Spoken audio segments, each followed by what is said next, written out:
Hello everyone, and welcome back to the Little Purple Potting Shed. I really hope you're having a beautiful start to your autumn, and as you can see, today is just absolutely stunning. But it didn't start off this way.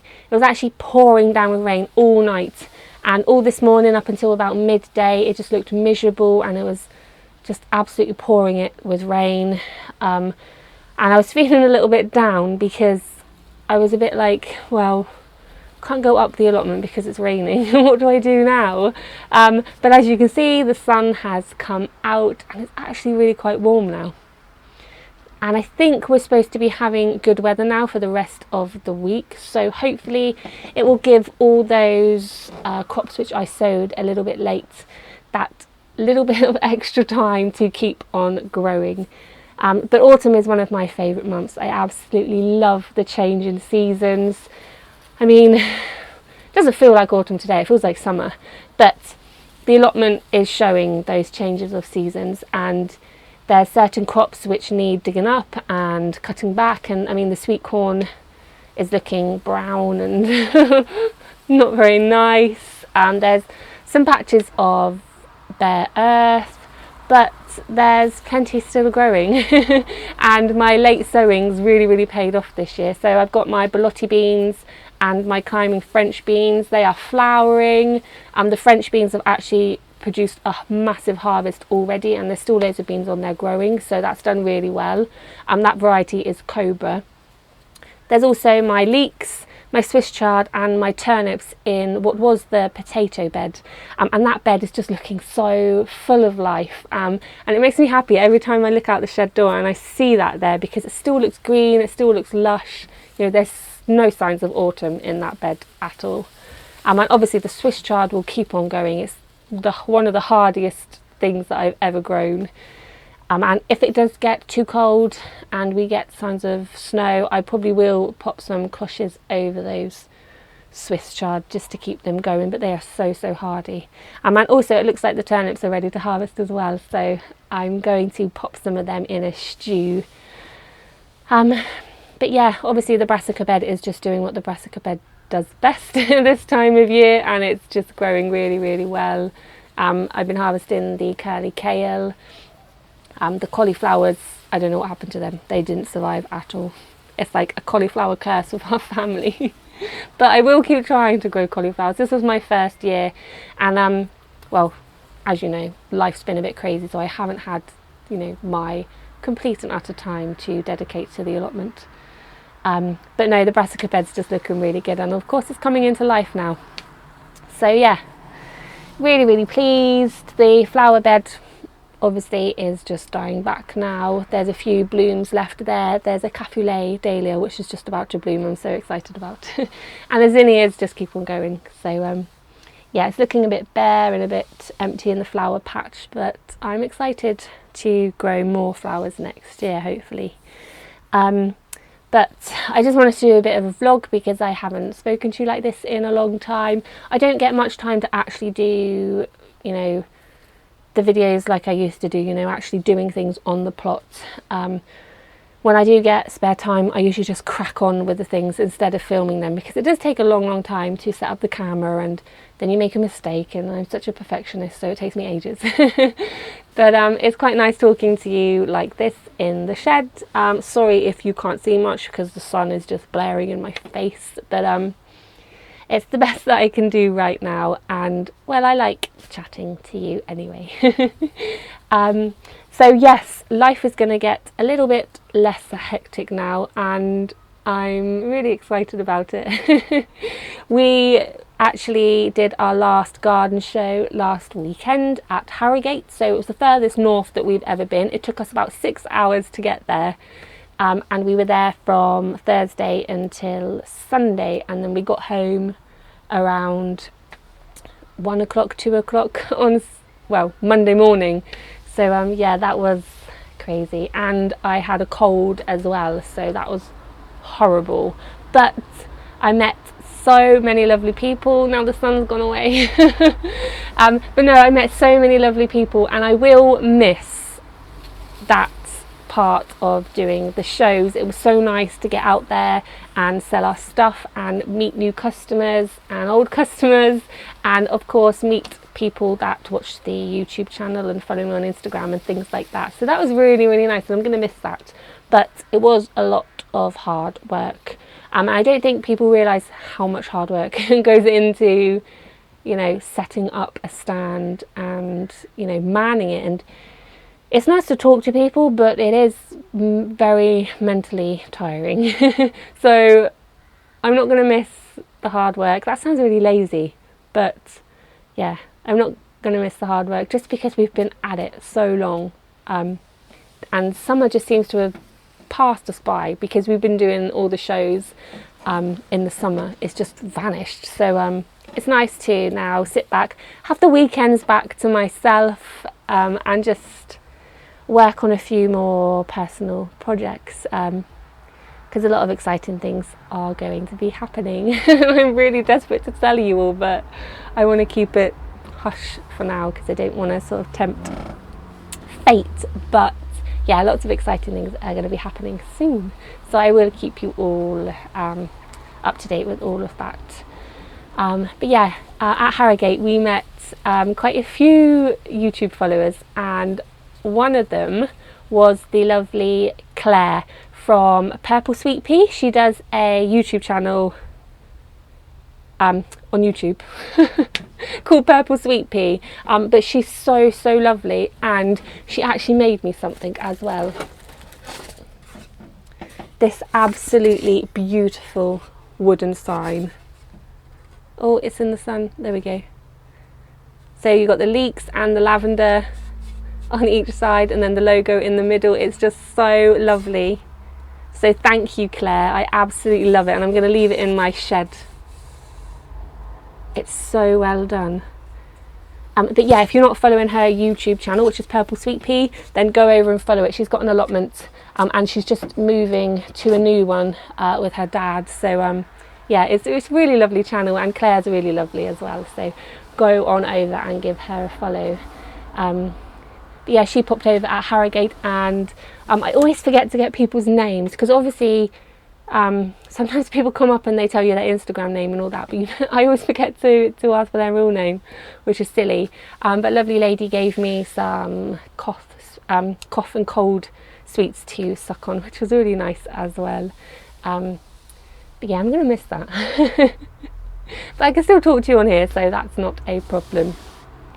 So yeah, end of the shows also means that I get to spend more time in my other favourite place, which is Wales, on the farm. So I'm actually heading off there tomorrow to spend a couple of weeks there. It's the first time since April, maybe even March, that I've actually spent longer than a week in Wales. So yeah, I'm really looking forward to spending a couple of weeks there and just enjoying it. It'll be really nice, and of course to see Charles again, that would be nice, and to see my sheep, and oh, I'm really excited. So that's one of the reasons why I'm up the allotment today as well, is to try and tidy up a bit, because a few things need weeding. I need to weed the carrots because the carrot bed is a complete and utter mess. But yeah, I'm off to Wales tomorrow, so excited. Oh, I have something to show you as well. Now, I've been wanting to do this for quite a while now, well, for the past 2 years, and I guess part of me was a bit too scared, and also I just struggled to find time. But anyway, this year I made it my mission to do it. So this is what I have done. I'm not sure you're going to be able to see it much in the sun. I have made my very first Lavender and Leeks 2019 calendar. So I ordered 100, so there's going to be like a limited edition of 100, but they will be for sale over in the shop either next week or in a couple of weeks' time. I will keep you all posted on Facebook and Twitter and Instagram as well when they go for sale, but I've only ordered 100. But yeah, I've basically poured my heart and soul into this calendar.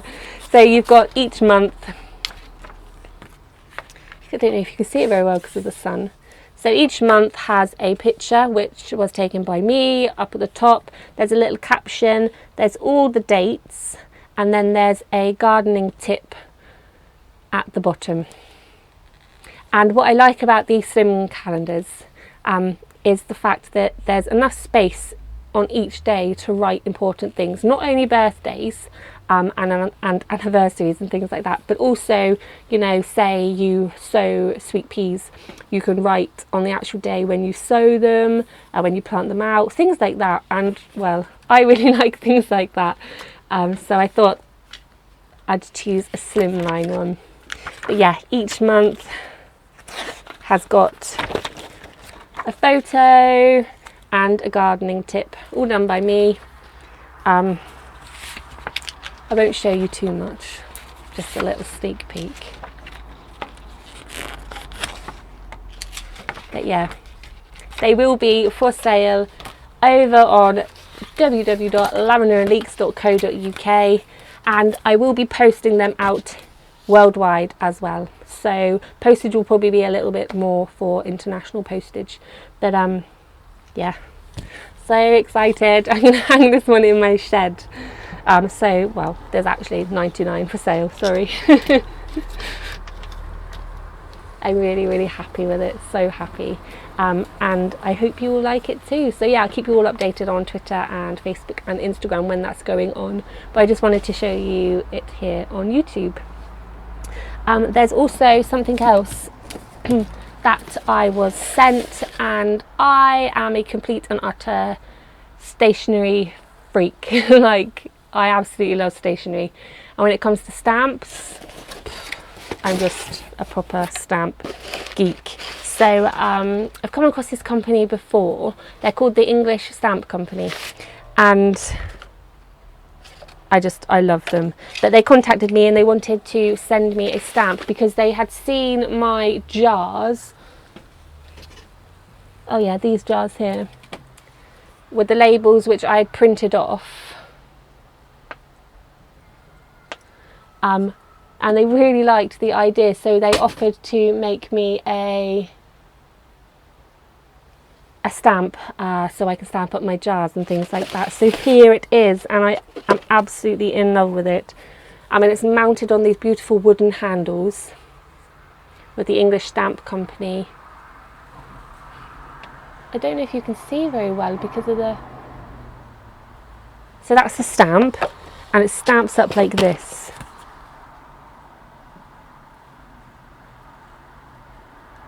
Can you see? Oh, I just absolutely love it.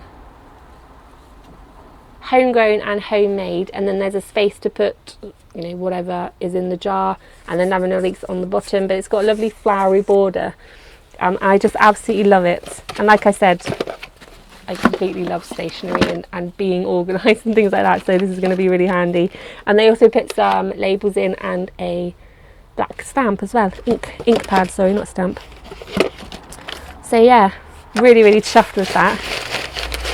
Nice little gift to open up when we got back from Harrogate. I don't actually have a proper book review to do this week, but I do have 2 books to show you, but I haven't actually read them yet. I don't know, it must have been 2 weeks ago now. We went out as a family on the Sunday to... Well, first of all, we went to Gilberts Dahlia field, which is about 20 minutes away from me, so it's not too far. And it's in Sheffield English. Oh my gosh, I get my potatoes from there. Me and my dad, we get our potatoes from there every year because they sell them loose, and it's such a lovely little independent garden nursery. And for the past 3 years, I've been meaning to go and walk around their dahlia field because they specialise in dahlia tubers and, well, you know, rooted dahlias and things like that. So, yeah, past 3 years, I've been meaning to walk around their dahlia field when they're out in bloom, but I've never had the chance. So this year, I went, and I went with my parents, and it was the most beautiful place I've ever been.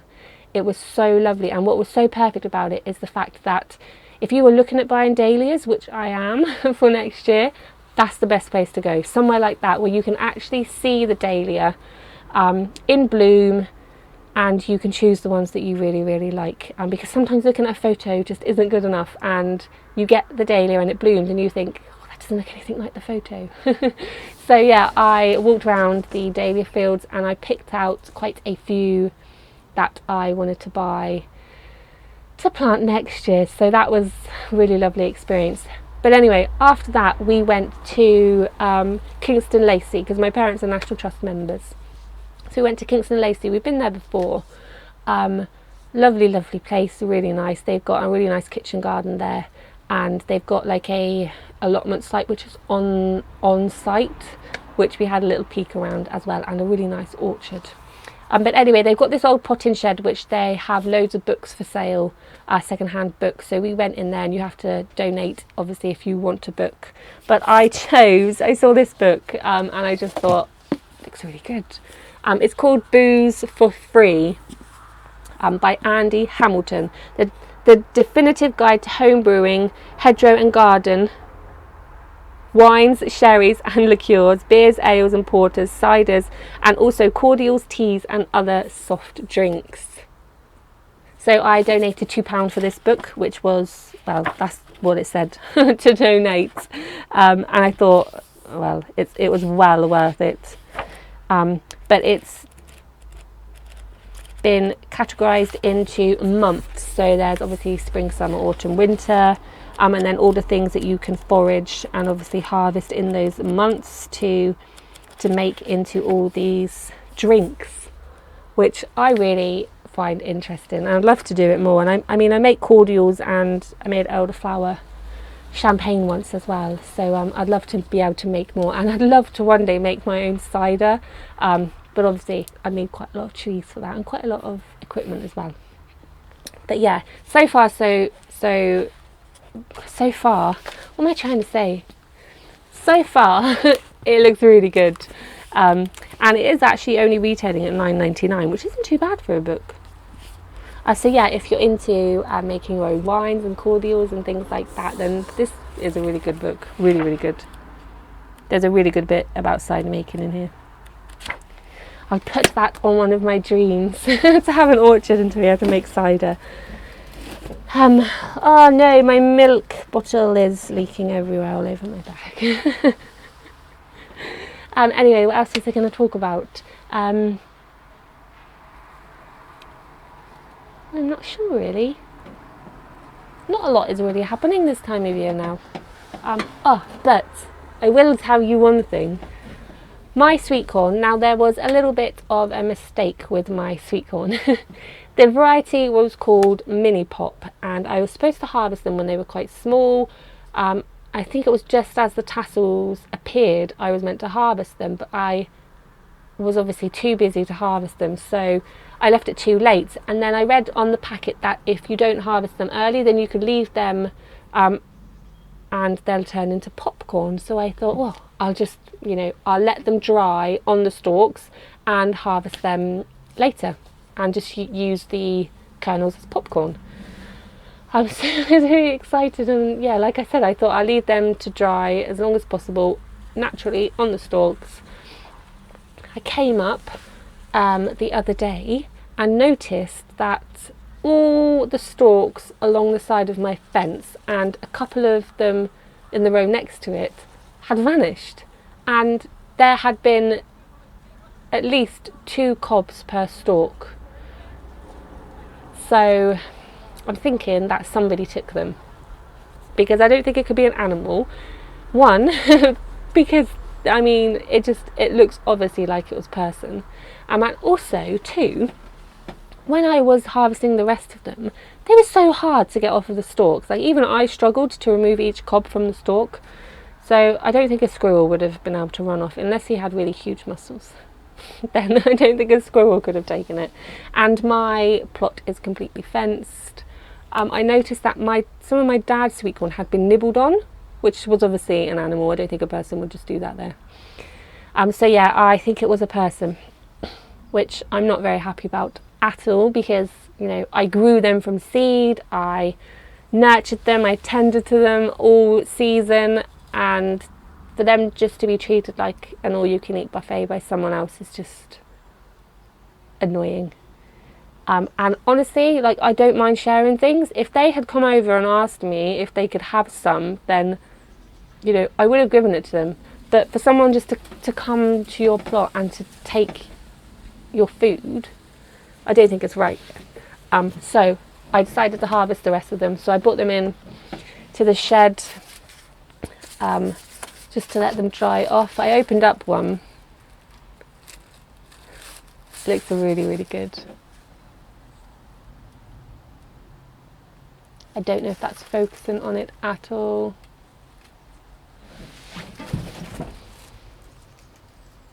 You can't really see it. This sunlight, I shouldn't moan about the sunlight.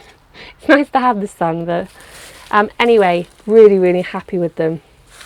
And I still got, you know, about 15 cobs there, so I'm really not complaining about that. And if they needed the cobs, then obviously, you know, it just would have been nice to have been asked, that's all.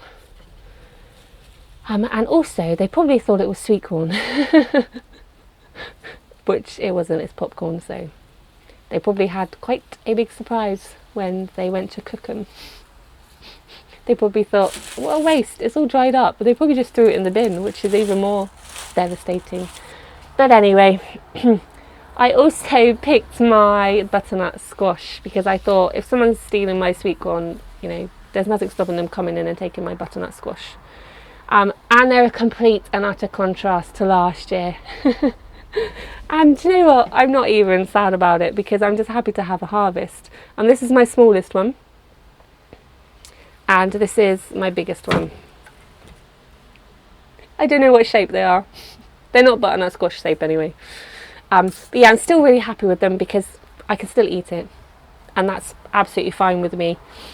I also actually, and I'm not just saying this, I actually prefer things in smaller portions, maybe not that small, but you know, that's perfectly fine.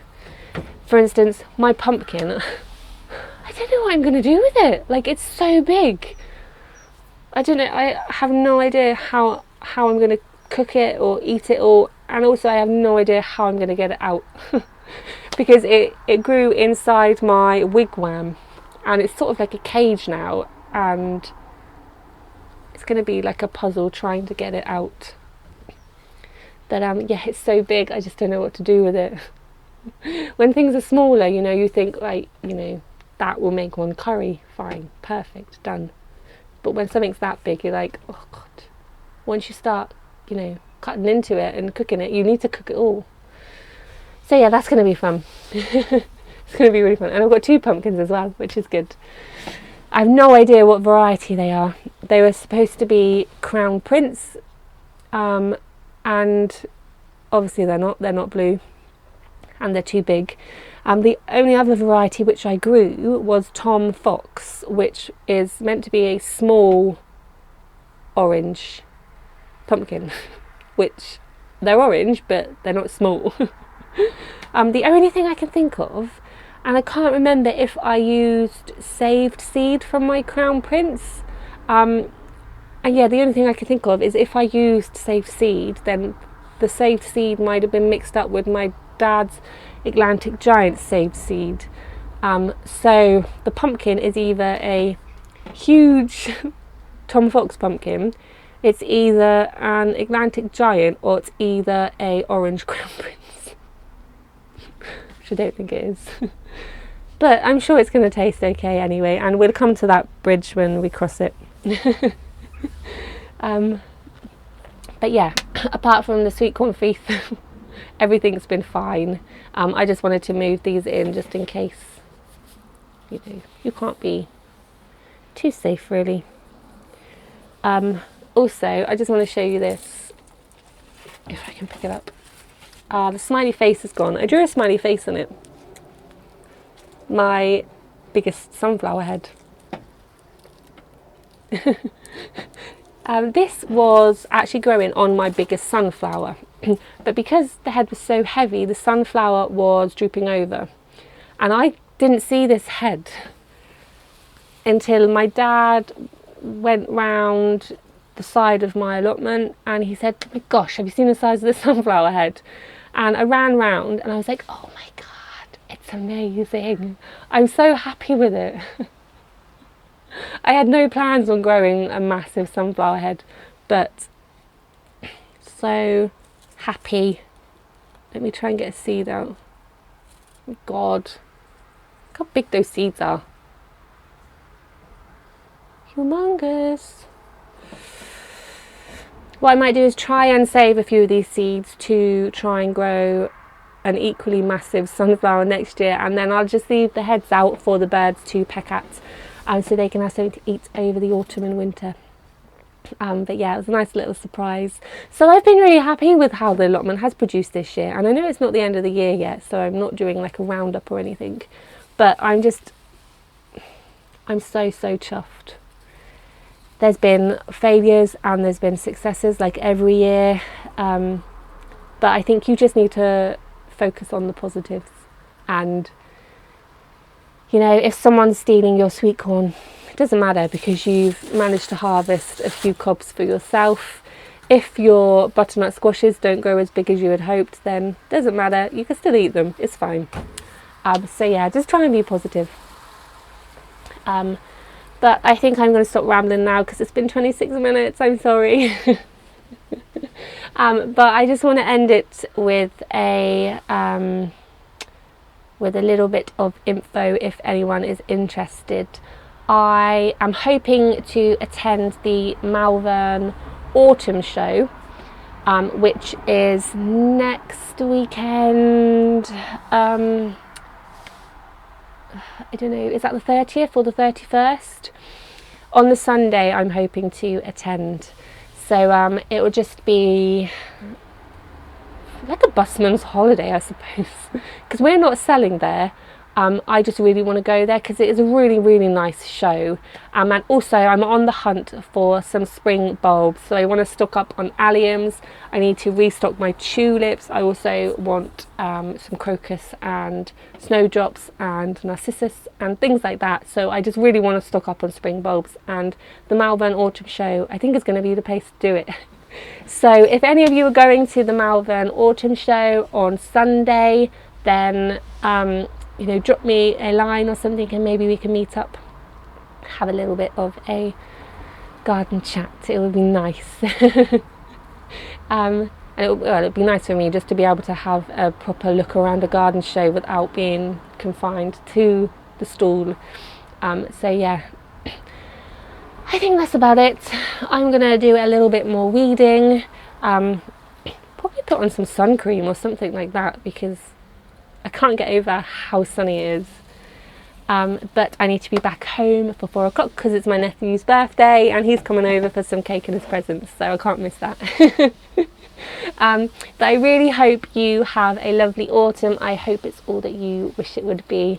But yeah, thank you for watching and I will see you all next time.